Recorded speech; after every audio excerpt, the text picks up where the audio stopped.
Hello and welcome to the Workflow Academy. In this comprehensive Platform Academy video series, we'll delve into the transformative world of workflow automation, empowering you to build, monitor, and optimize efficient workflows with ease. Join us as we explore the core tools of ServiceNow's workflow automation suite to build flows and subflows, playbooks, and decision tables on the Now platform. It's this time of the year again. Release season is upon us, and we're taking a look at the great innovations for our workflow automation product suite. Learn what's new in the Washington, D.C. release for Workflow Studio and for building playbooks, flows, and decision tables on the Now platform. For today's video, I'm being joined by my wonderful coworkers and product owners, Jingfei, Julia, and Jason. And no, having a name with a J is not mandatory for this job. My name is Lisa Hohenstein, and I work as an outbound product manager for the Now platform. My area of expertise is workflow automation, and I create enablement content, videos, articles, blogs, and blogs on the Now community. I have been with ServiceNow for 5 years, and have been a part of the ServiceNow ecosystem since 2016. Before joining ServiceNow, I was a platform owner, admin, and developer at a customer. Quick reminder, we may mention coming releases or product features that are still in development. All timelines and features may be subject to change, so please don't make any purchasing decisions based on anything we say today. In today's session, Jingfei will introduce us to Workflow Studio, the new builder for all things workflow. Then she will introduce the innovations for building flows and flow actions. Next, Julia will cover everything new for decision tables before Jason walks us through the changes and new features when building playbooks. Hi there, my name is Jingfei Chen. I'm the product manager of Flow Designer within Workflow Automation. And today I want to show you some of the new features that we're pushing out as part of Flow Designer for Washington. So with the new Workflow Studio, we're consolidating all the workflow automation builders into one single entry point so that in one homepage, you will see playbook, flow, subflows, actions, decisions, and then you're also able to create all of them under the same creating mechanism. So for Flow Designer, moving from Vancouver to Washington, we're adding a lot of capabilities. So for example, we're investing heavily on generative AI, which includes the new feature called flow generation that generates the outline of the flow from a natural language, from plain English. And then Workflow Studio that I just showed briefly, go back to, that's a new flow logic we're adding in. Again, I'm going to show demo to you for a lot of the features here on the screen. And then so we're continuing also on our flow diagramming parity, which just enhancing the diagramming view with flow logics and support all of them. So this includes to go back to do the following until, try catch, and then natural language plus annotation, which I will show in a second. So let me bring back to the instance and start demoing. First, the AI features. So if I create a new flow, I can just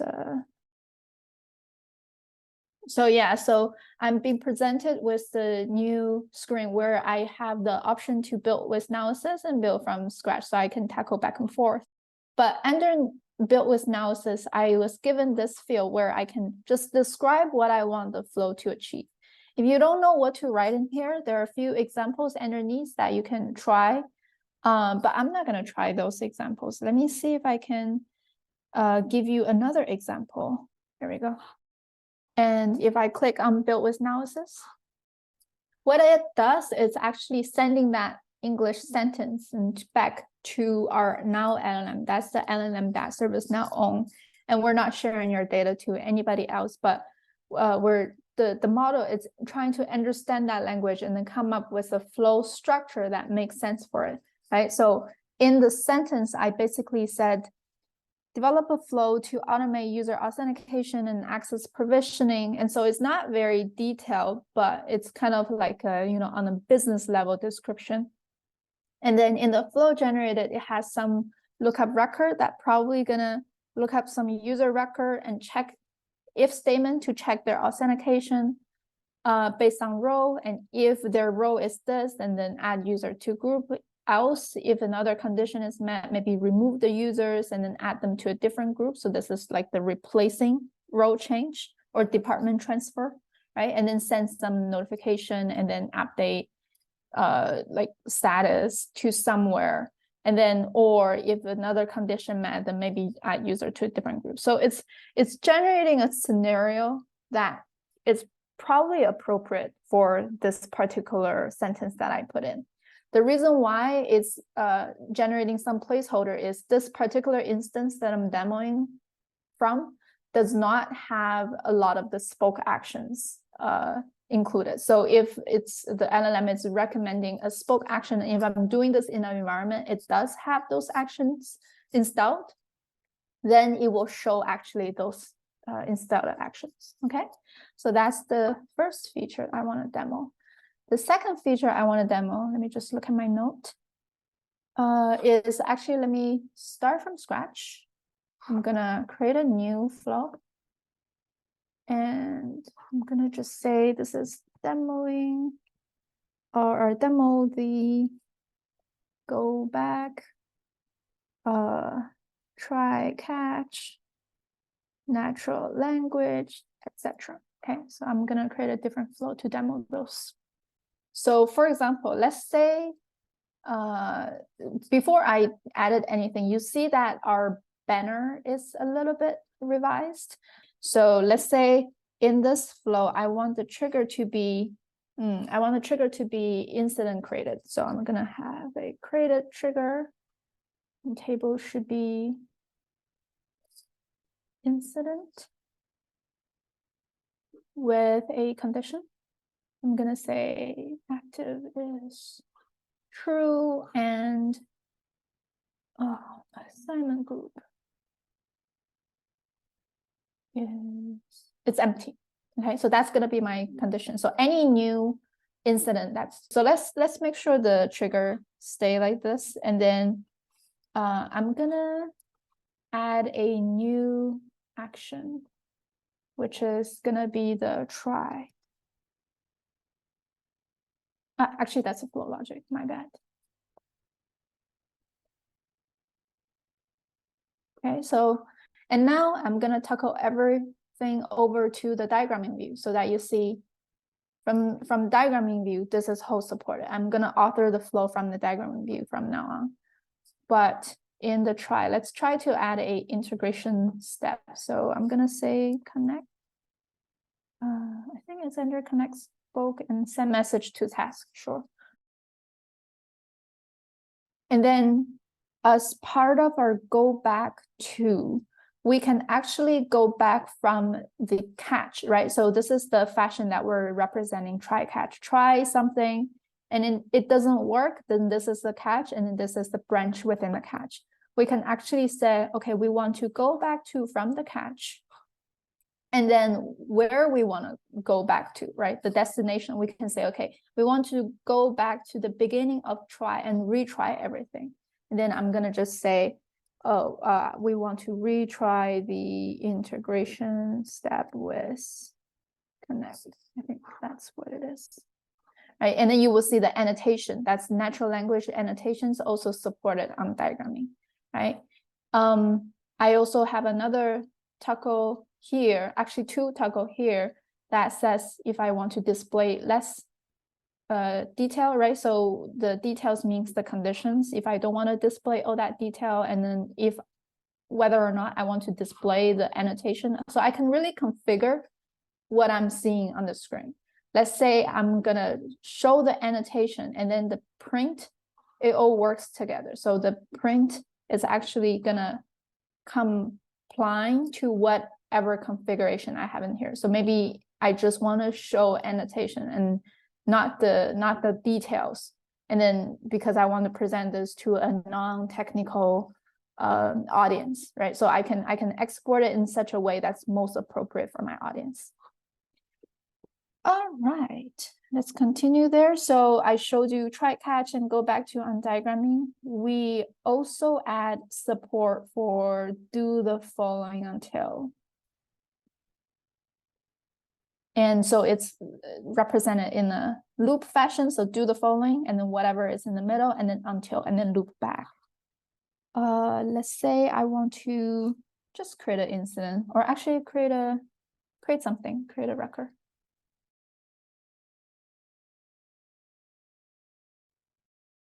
Say I want to create incident tasks. Here we go.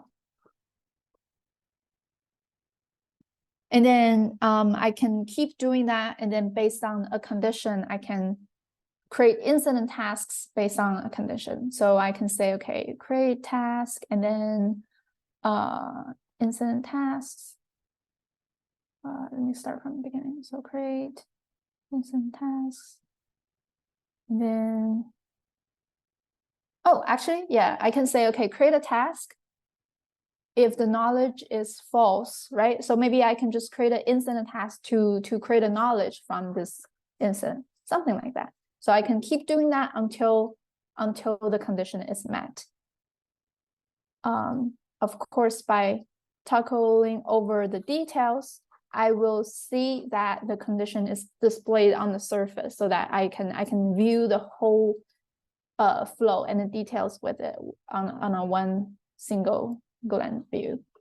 Then, oh, one other small enhancement I want to show you is because now with a lot of the flow logic, basically all the flow logics are supported, there are going to be a lot of lines on the screen, and sometimes the lines can be overlapping each other. And so we added this small enhancement where if you are highlighting over an edge, it actually highlight the two nodes or two actions that this edge is connecting so that you can, if it's on a very complex and big flow, you will understand. It will make it easier for you to understand where are the lines going from where to where. Okay, I think that's all the demos I have. Thank you very much. Hi, everyone. My name is Julia Perlis, and I'm a Principal Product Manager on the Workflow Automation team. I oversee decision tables on the ServiceNow platform, and I'm excited to talk to you about what's coming in the Washington release. For us, the Washington release was all about making it easier for you to build and use decision tables. I'll show you some of the key features that we're delivering within this release, and then we'll go through and do a quick demo. The first feature is the ability to duplicate. This is something that you see within Flow and Playbooks and is now available for decision tables as well. You can duplicate your decision tables, being able to copy over either the structure of your decision table or the structure and the rows in your table to create different copies of a decision table for different use cases or purposes. We'll take a look at an example of this in the demo. Additionally, you can now copy your row to make it much faster and easier to author new logic. The next feature is the ability to see related objects. If any of you use subflows, this is probably something you've used to see where your subflow is used or your action. Within decision tables, you can now see related objects to see which flows and subflows are using the decision table. This makes it much easier to test for impact of changes whenever you're modifying the logic stored in your decision tables. Lastly, an exciting feature is coming to decision tables in Washington, which is the ability to generate a code snippet so that you can execute your decision table from anywhere in the platform that you write code. This is, of course, available today by writing your own script using our API documentation, but with Create Code Snippet, it is faster and easier to quickly get that code that you can drop anywhere you want to call your decision table from a script. And now you can use that feature in addition to leveraging the Make a Decision action in Flow Designer for your decision tables. Let's jump into an instance and take a look at these new features. We're now looking at a decision table within Workflow Studio. This decision table is being used to figure out if a student is eligible for a scholarship program.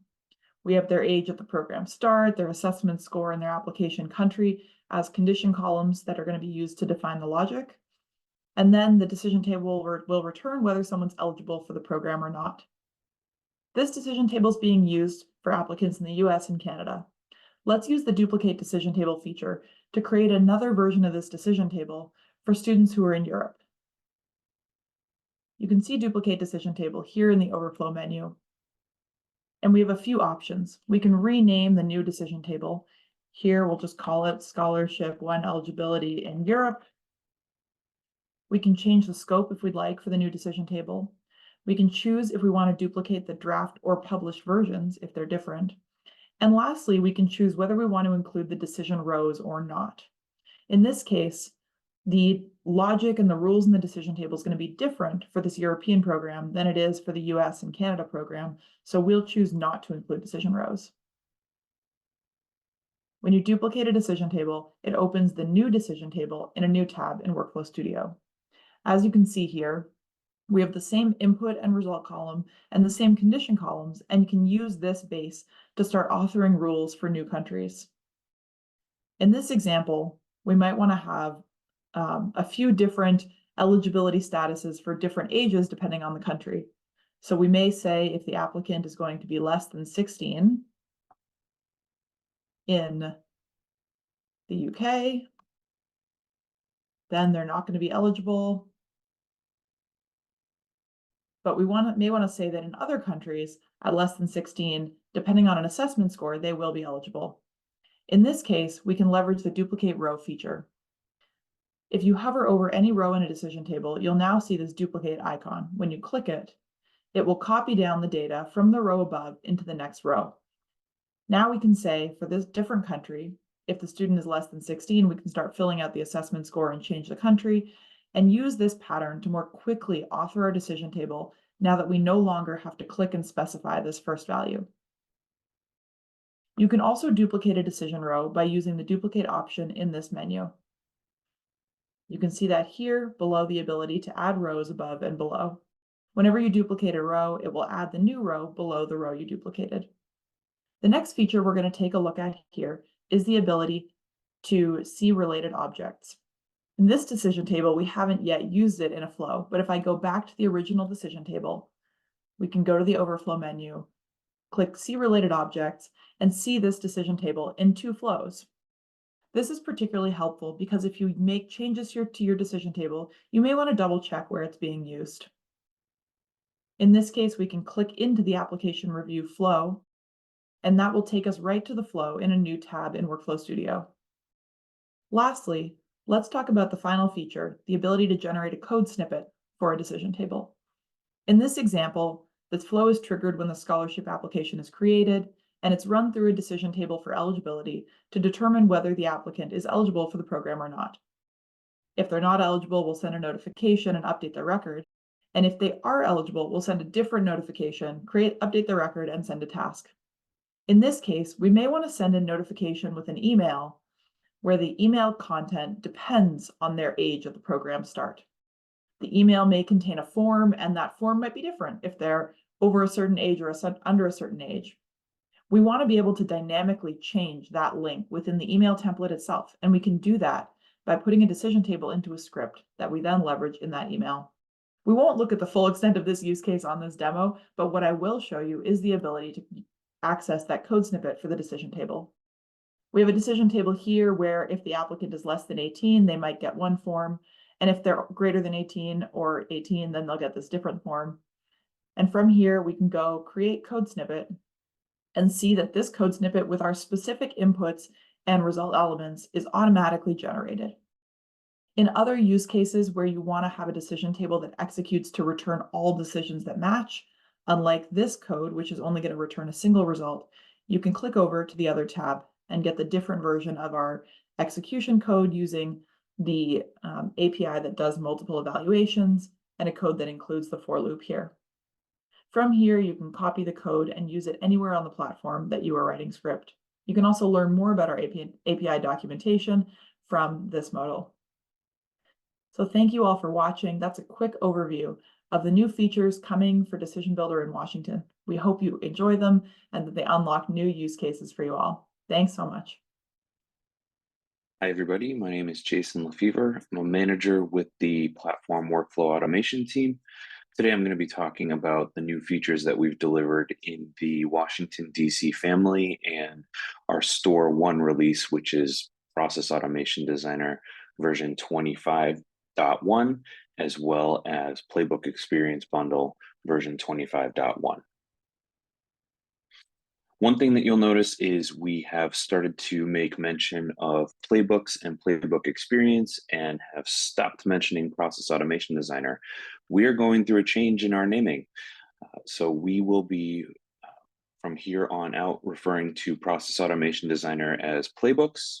So Playbooks are the way to build automated processes on the Now platform, and then the runtime user experience for interacting with the process is Playbook experience.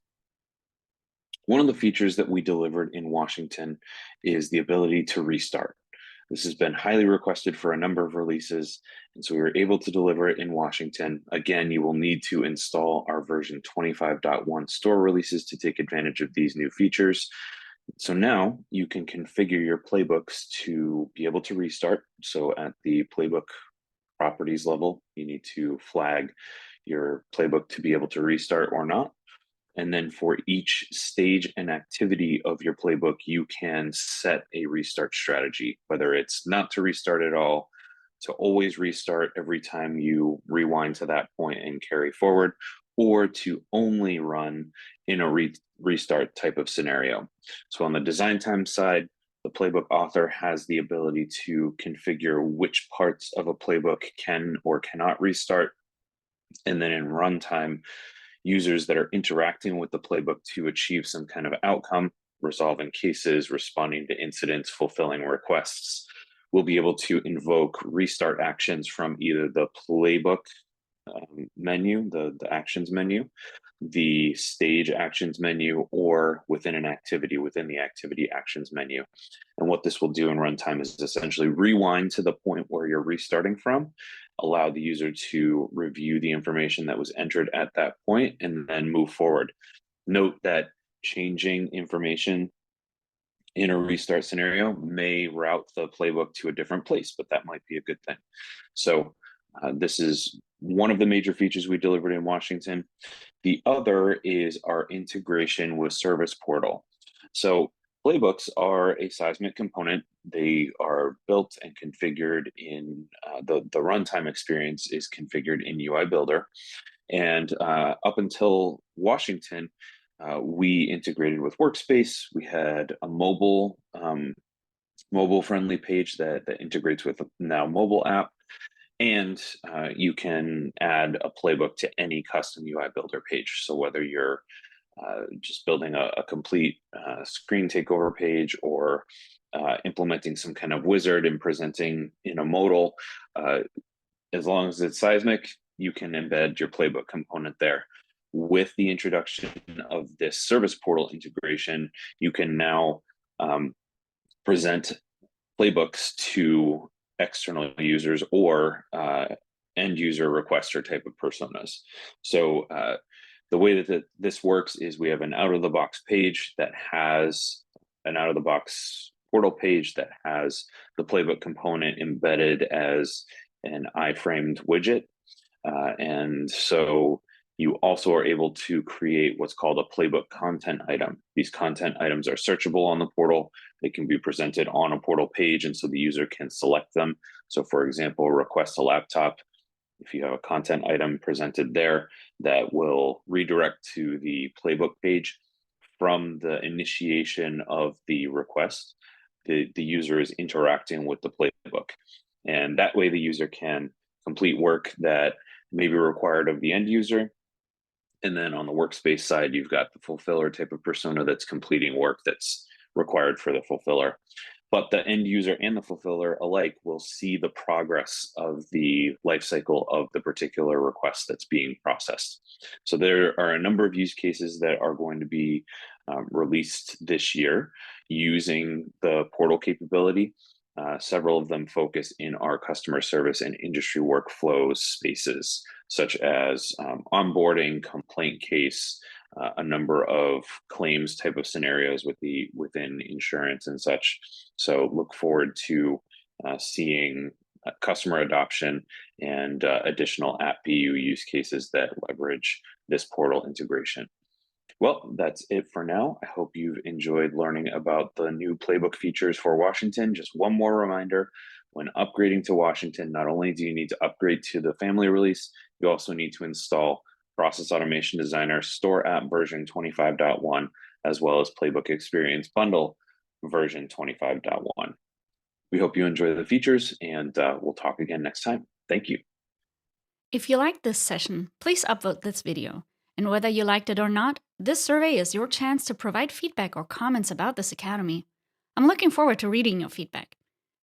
You can find the link in the video description or use the QR code shown on the screen. If you're interested in other topics beyond workflows, let me recommend my colleagues' Academy series. Each of them covers a different part of the Now platform. We have content about conversational interfaces, including virtual agent, mobile apps, analytics, next experience, workflow, core platform, and of course, artificial intelligence. While on the topic of more content, if you prefer to read up on topics at your own pace, check out the Workflow Automation Center of Excellence on the community.